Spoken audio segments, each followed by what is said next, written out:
आप सभी मित्रों का बहुत बहुत स्वागत है।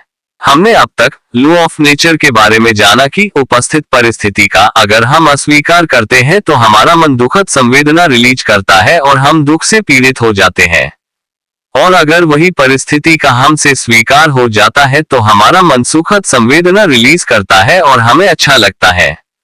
इस सत्य को हम हमारे जीवन में कैसे अप्लाई करें, उसके बारे में हम कुछ किस्से और घटनाओं पर दृष्टिपात करेंगे ताकि हमें पता चले कि अगर हमारे जीवन में भी ऐसी परिस्थिति निर्माण हो तो हमें क्या निर्णय लेना चाहिए।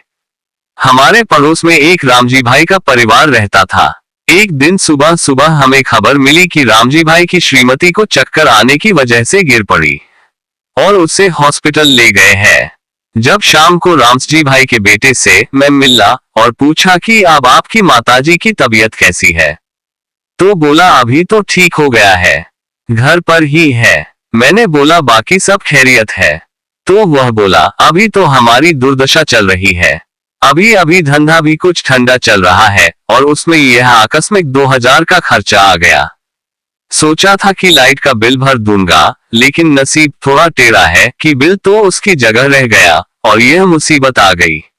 मैंने आश्वासन देते हुए कहा कि सब कुछ ठीक हो जाएगा, धीरज रखो, और मैंने विदाई ली। थोड़ी देर के बाद रामजी भाई से मुलाकात हुई तो उससे उसकी पत्नी की खबर पूछी तो उसने बताया कि सुबह सुबह उसका बीपी हाई हो गया था, तो चक्कर आ गया और गिर गई। फिर हॉस्पिटल गए, सारे रिपोर्ट करवाए और दवा ली, लेकिन ठाकुर जी की कृपा तो देखो, सिर्फ 2000 में तो सारे रिपोर्ट और दवाई लेकर 2-3 घंटे भर में तो घर आ गए, वरना आजकल तो हॉस्पिटल के दरवाजे पर भी जाए तो 5-25 हजार तो गिनती में भी नहीं आते।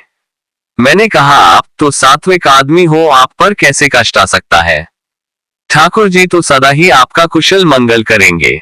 ऐसा कह के हम विदा हुए। तो अब बात विचारणीय है कि यह घटना में विधि के विधान अनुसार देखेंगे तो रामजी भाई के पुत्र के भीतर से उपस्थित परिस्थिति के प्रति इनकार उठा, तो भीतर से दुखद संवेदना उठी और दुखी हो गया, और रामजी भाई को ये प्रक्रिया का ज्ञान था, तो स्वीकार भाव से ठाकुर जी की मर्जी कह के परिस्थिति का स्वीकार लिया, तो भीतर से दुखद संवेदना न उठी और उसका आनंद ज्यों का त्यों सुरक्षित रहा। एक और किस्सा देखे तो मेरे एक परिचित 22-23 साल का एक लड़का कारखाने में जाता था। एक दिन खबर मिली कि उसका हाथ मशीन में आकर कट गया है। मैं उसकी खबर लेने गया।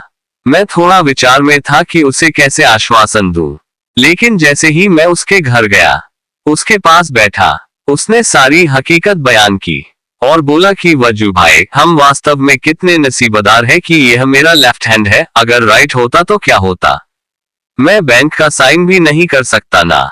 मैं ये सुनकर बहुत राजी हुआ कि उसके भीतर से जो स्वीकार भाव उठा, जिसकी वजह से वह दुख से व्याकुल होने से बच गया और घर की शांति एवं आनंद सलामत रह गया। चलते चलते एक और किस्से पर भी नजर कर ले। हमारे एक मित्र जो कुछ समय से बीमार रहते थे, डॉक्टर ने उसे कैंसर हॉस्पिटल में चेक करवाने को कहा।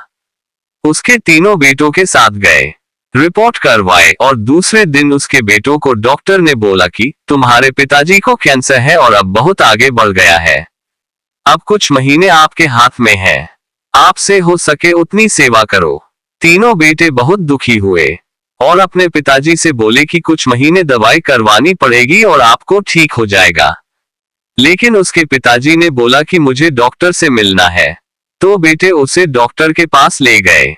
उसने डॉक्टर से कहा कि जो कुछ है वो मुझे बताओ, ताकि मुझे भी ठीक ठीक पता चले और आगे क्या निर्णय लेना है वह मैं ले सकूं। डॉक्टर ने भी ठीक समझा कि दर्दी को खुद को पता होना जरूरी है, तो उसने बताया कि आपको कैंसर है और बात आगे बढ़ गई है, आपके पास अब 3-4 महीने हैं, आप उसे ठीक समझे ऐसे उसका बेहतर उपयोग कर सकते हैं।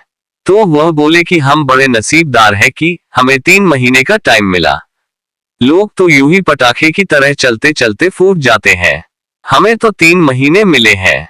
उसने बेटों को बोला कि सबको मरना तो है ही है, तो इसमें दुख की क्या बात हुई, तुम सब घर चलो और घर चल के तुम गाड़ी निकालो और सब स्नेही जनों को खबर कर दे कि कोई खबर अंतर पूछने के लिए दौड़धाम ना करे। और घर जाके सारा प्लानिंग करा और हंसते गाते 3 महीने गुजर गए।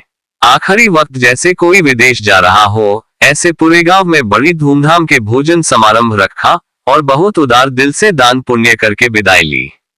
उसने जीवन को तो उत्सव की तरह जिया और मृत्यु को महोत्सव बना के जीवन कैसे जिया जाना चाहिए उसका उदाहरण दे गए।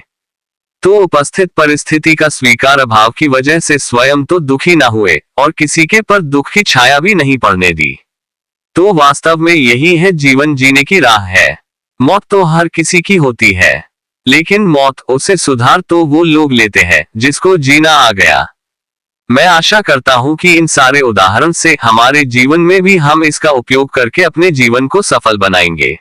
आज बस इतना ही, फिर मिलेंगे अगली वीडियो में। तब तक सबके मंगल की कामना के साथ अस्तु।